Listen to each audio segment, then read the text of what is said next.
You know what I've noticed about God's trials? He hardly ever tells you, this is a trial, and if you hold out for 6 months, you'll be through. And some of us get to 5 months and 29 days, and we give up. We didn't know we only had 1 more day. Never give up. There's no precedent in the Bible for giving up. God determines how long the test will last, not we.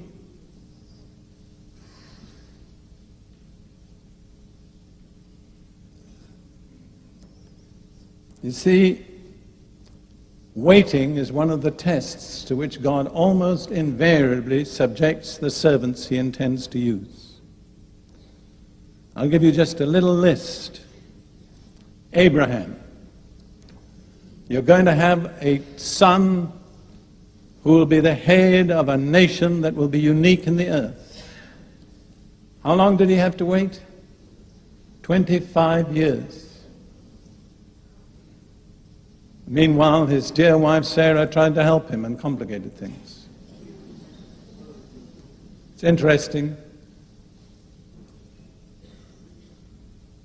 She said, listen to me, do what I say. First of all, have a child by Hagar, and later she said, get rid of the child. That's the counsel of the flesh. It's inconsistent. It tells you to do one thing and later cancels it. But Abraham became the man he was by waiting. He had to watch his wife past the age of childbearing and still wait. It amazes me that Abraham is so highly rated in the Bible. But what did he do? Well, essentially, he was a prosperous cattle farmer. And he wandered around the area to the east end of the Mediterranean, looking after his flocks and his herds. He did nothing very dramatic until the time came that he offered up, or was willing to offer up, his son Isaac. I've often asked myself, what was it in Abraham that caused God to esteem him so highly that he was called a friend of God? And I'm not sure that I really know the answer. But I think one way he earned God's favor was by waiting. Some of you are going to forfeit God's favor if you don't wait. And then there was Joseph.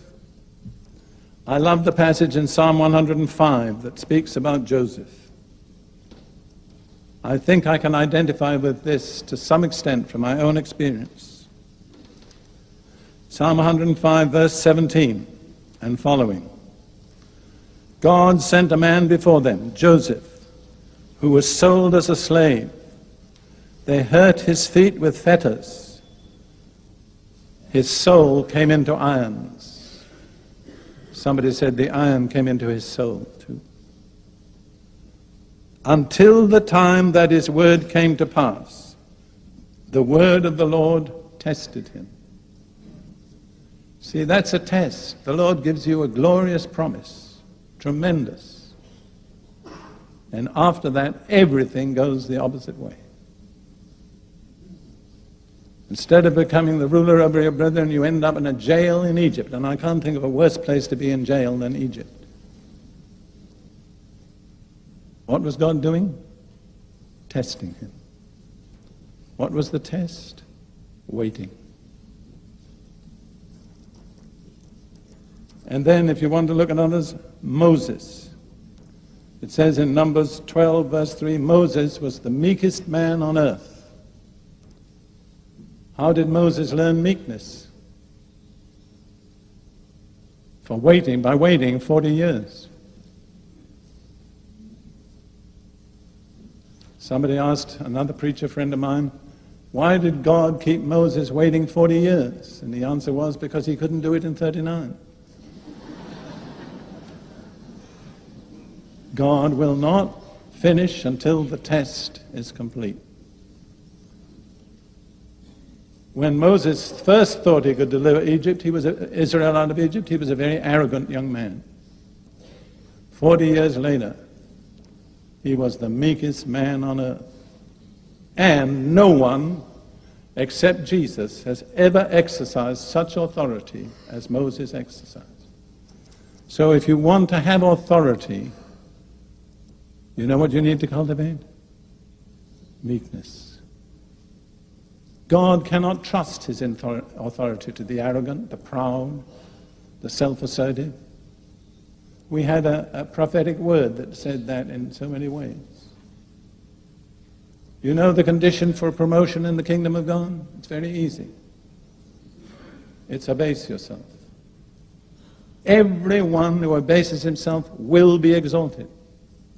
But on the other hand, everyone who exalts himself will be abased. That's right. You have the choice. That's an unalterable law that governs the universe. People talk about breaking God's laws. That's not true. We don't break God's laws break us if we break them. And then let's think just about David for a moment. Another young man who was given tremendous promises of God. And he spent the next, I don't know how many years, I think probably about 15 years, living, as he said himself, like a dead dog or a partridge on the mountains, running away from the man whom he was to succeed as king. Why does God permit that? In fact, why does God ordain that? What is he looking for? In one word, I didn't hear you. Endurance, that's right. You cannot bypass endurance. You know whom I'm speaking to at the moment? Me.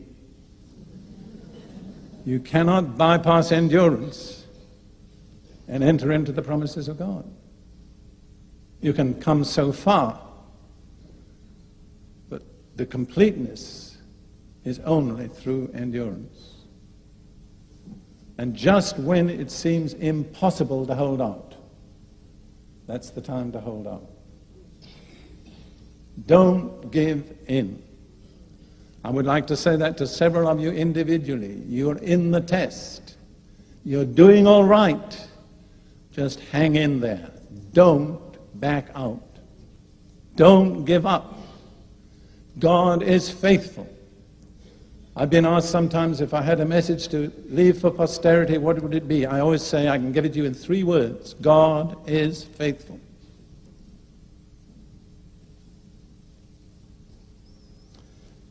I'll tell you another thing about waiting. It causes us to realize more and more our dependence on God. I can't do anything. I can't make it happen. I don't know when he's coming. I just depend on him.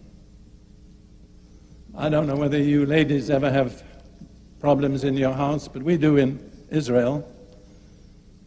Sometimes our electricity fails for reasons we can't analyze. And we're in the middle of cooking something or somebody's doing the ironing, and we phone and we eventually catch up with our electrician. It's midday. I'll try to be there by 4 p.m. So what do we do for 4 hours? We wait. And by the end of 4 hours, you know, we will know one thing. We need the electrician. We're dependent on him. So waiting causes us to realize in an altogether new measure our dependence on Jesus. All right.